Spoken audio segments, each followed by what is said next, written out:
Je, kifaa chako kinahitaji kutengenezwa? Tunatoa uchunguzi wa bure. Bila simu au safari, tunachukua kutoka mlangoni mwako na kurudisha. Kabla ya ukarabati, tunatuma bei na tunaendelea tu baada ya idhini yako. Rahisi, wazi na kitaalamu. Kiungo kiko kwenye maelezo.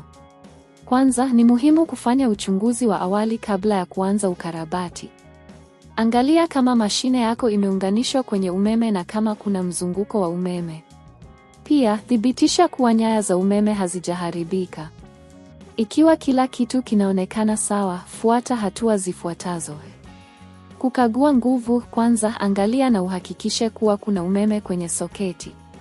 Tumia kipimo cha umeme ikiwa unahitaji kuthibitisha. Kukagua kifaa. Fungua kifuniko cha thermomix TM31. Angalia kama kuna vumbi au mabaki ndani ya mashine. Safisha sehemu za ndani kwa kutumia brashi ya laini au kitambaa cha mvua. Kupima kifaa cha kudhibiti. Kifaa hiki kinaweza kuwa na matatizo. Tumia multimeter kupima kama kinatoa voltage sahihi. Ikiwa hakitoi, inaweza kuhitaji kubadilishwa. Kukagua motor. Ikiwa motor haiwaki, angalia wiring yake. Hakikisha hakuna nyaya zilizovunjika au kufa.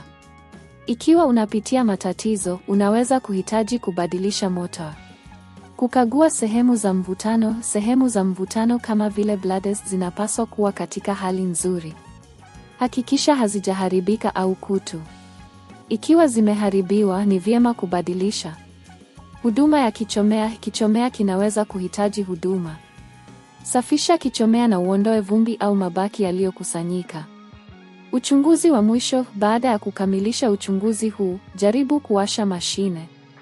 Ikiwa bado haiwaki, unaweza kufikiria huduma za kitaalamu. Ikiwa unahitaji msaada zaidi, huduma ya kuchukua nyumbani inapatikana katika maeneo mengi. Wataalamu wanaweza kukujia nyumbani na kukagua mashine yako. Hakikisha unapata makadirio ya bei kabla ya kuanza ukarabati. Kawaida, huduma hizi zinaweza kugharimu kati ya shilingi 5,000 hadi 15,000 kulingana na aina ya tatizo. Katika hali nyingi, kujaribu kutatua matatizo haya nyumbani kunaweza kuokoa gharama kubwa za ukarabati. Kumbuka, kabla ya kufanya ukarabati wowote, hakikisha umepata maelezo sahihi na unafuata hatua za usalama. Je, kifaa chako kinahitaji kutengenezwa? Tunatoa uchunguzi wa bure. Bila simu au safari, tunachukua kutoka mlangoni mwako na kurudisha. Kabla ya ukarabati, tunatuma bei na tunaendelea tu baada ya idhini yako. Rahisi, wazi na kitaalamu. Kiungo kiko kwenye maelezo.